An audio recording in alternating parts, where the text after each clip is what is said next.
Hello everybody of the Let's Play community, I am the Blind Swordsman and welcome back to Let's Play Legend of Zelda.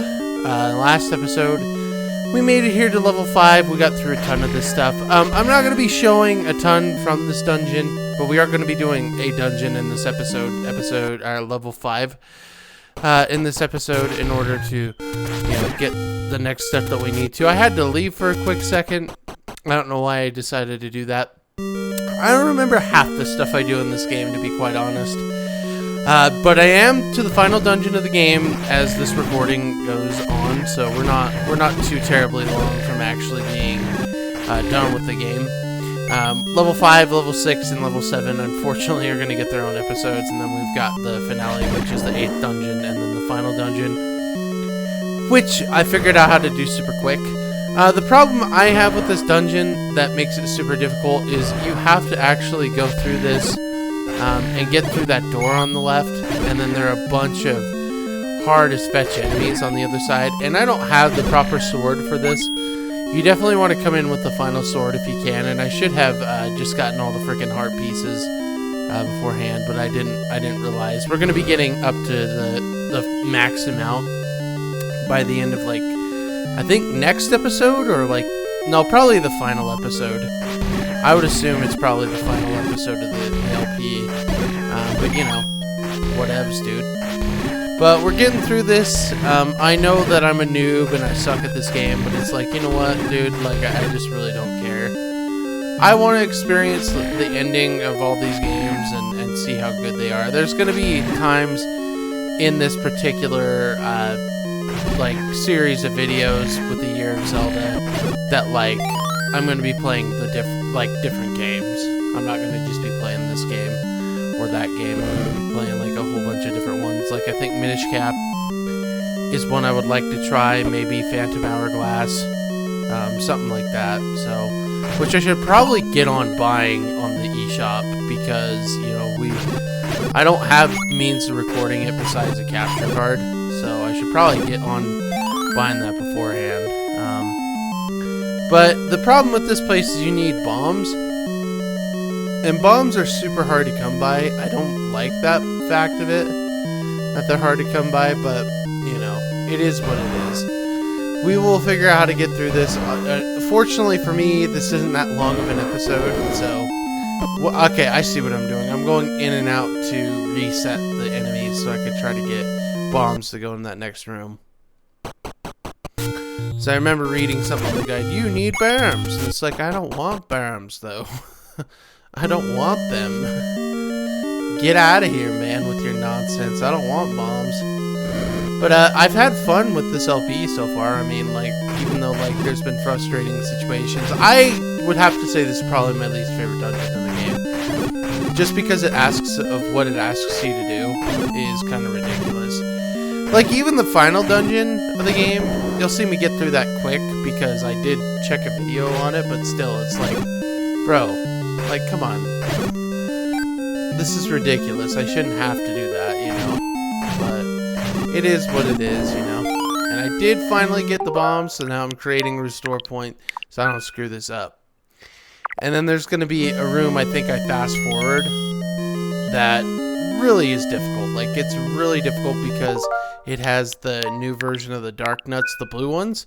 And the blue ones are stupid. They're stupid hard to freaking beat, so... Like I said, I don't want to screw this up, so now I can load the state if I need to, which I'm going to do. I did that quite a bit throughout this LP, so... And I got pissed there. I was like, go right! Go straight up and get it. So yeah, it was kind of dumb, but... Yeah, there we go. We got the first Dodongo. Has a heart. Unlike the rest of these Dodongos who have no souls, And I had to create one because I'm like, cool, I got 4 bombs left, dude. This is gonna suck. And I screwed that up. You have to wait till they move, which is stupid. But now we're going fast mode because I made it through there. I defeated the Dodongos, so now we're just gonna do this. What I did is I had to keep going in and out of the stupid dungeon and get health. So what I'm doing is what I'm doing now is I'm just going in and out, resetting the pattern, and then going back in. This place is difficult. Like, I don't know what it is about this dungeon. It's just, I don't think it's designed very well. I think the other dungeons, once I have all the stuff, it becomes super fun. And I think the rest of the dungeons are designed pretty well, for the most part. I just think this one, what it asks you to do is very kind of archaic and stupid. So, you know what I mean? Like, it's just annoying. Like, I love this game, and I think it's one of the best NES games ever made. But I don't understand how people could sit there and get mad that Ocarina of Time isn't the best game of all time when it has all the dungeons that are much better designed. You know what I mean? And maybe it's just because I'm younger, but like, and I'm a millennial. Apparently, I'm a millennial. And that my opinion doesn't matter, but still, it's like, it's annoying. But like this room right here, stupid. And you have to beat all the enemies to push the block. It's like, dude, why can't I just push the block? Like, what is keeping me from pushing the block? I was starting to get upset there. I was like, dude, come on! I think this is the attempt right here where I get it. Because what we have to do, we have to get through this room, go to the next room. Oh no, I'm still going. I fast forwarded 2 things. Fetch me. I didn't even know I fast forwarded 2 cuts. That's nuts. Yeah, reset their... I would just kill them one at a time if you have the Switch version, save state, and then reset the pattern. Because it's just difficult, dude. Like, it's not fun, and I want to keep my health, you know? Like, honestly, if you could use the magic rod, or if you could use the arrows on these guys, it would be so much better.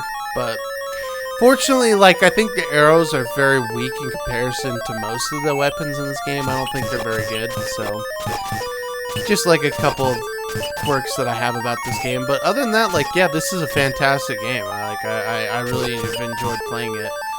And I haven't played Zelda 2, but I would consider that my least favorite in the series.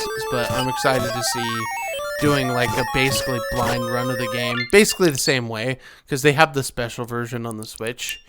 How this is gonna go, you know what I mean? So we'll just see how it goes. Hopefully it's gonna be fantastic, and maybe I'll like the game, you know. So we'll see. But yeah, once we get through this room, the dungeon's basically done. I am gonna kill myself intentionally because I can't get out of a certain room. But there, I got him. I was like, yes! Okay, now we come into here. And this gives us the flute. This flute, when we get into the boss, will make him smaller, and it'll make him so much easier. I think this is the only way to beat the boss, I think. Which is why I was like, crap, I have to go get this. Because I got to the boss beforehand. But yeah, it was just all kinds of stupid, and I didn't like that, so. But yeah, we're going to get right through this. Now I'm looking to see where to go next. I'm like, okay, what do I do?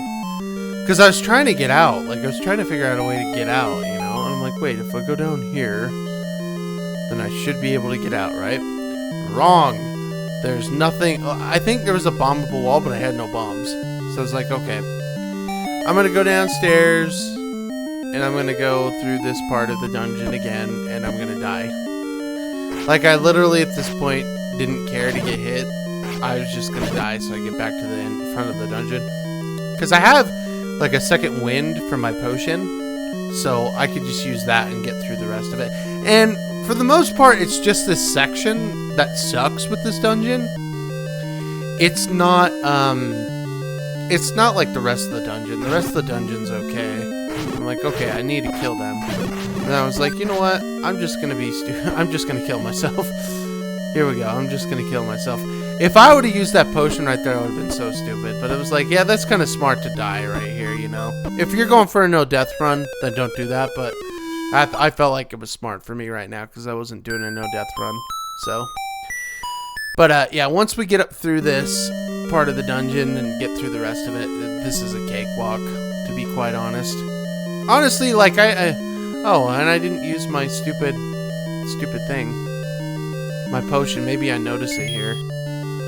No, I don't. What am I doing? Use the potion, dum-dum. Maybe I'm saving it for something. I don't know. Oh, I'm probably saving it for the boss, because this, like I said, like, I've been through this dungeon so many times, I kind of understand how it works. So it's not too difficult. Like, there are dark nuts that aren't blue in this, and they're super easy to take out because it's basically one of these bridges, and they're super easy to, like, hide from. So I'm like, okay, I'm going to see about killing some of these guys, but then I figured I'll just go through the door. No big deal, because I don't have to do that anymore. I don't have to fight stuff anymore. Even the dark nuts, but I decided to take them on anyway, because, you know, I like the challenge, I guess. So, but yeah, right here, they get smarter, but that one was stupid. A lot of times I find that, like, I would be at a certain point on the ladder, and they would go the other direction, the dark nuts. So, we don't even care about this. Like, I don't even think, like, going through the dungeon the first time it's a locked door, because I don't think it is. But, yeah. And I forgot to grab the rupee. Picking up rupees is stupid in this game. Like, it's so hard to do. But now we're gonna get to the end here, and I think now I'm gonna use my stupid potion. I should use it if I want to win the game, but there we go. Yeah, I was saving it for the boss. I was just saving it for the boss. That's what it was. But now I can fight this guy full force. And I save stated at the wrong time, because now it's going to be like... So, you play the whistle. And then that starts to do that. Now, we can use our arrows to kill this guy. Now, you don't have to use the arrows. You can use your sword. But I just find that, like, as a longer range combat weapon, the arrow works good in this particular case. He just takes so long to hit. He's dumb. So, there we go. We got our heart container. And we beat the level. I'd like to thank you all for watching. I'm the Blind Swordsman. I will see you in the next episode of Zelda 1. Take care, everybody, and have a fantastic day.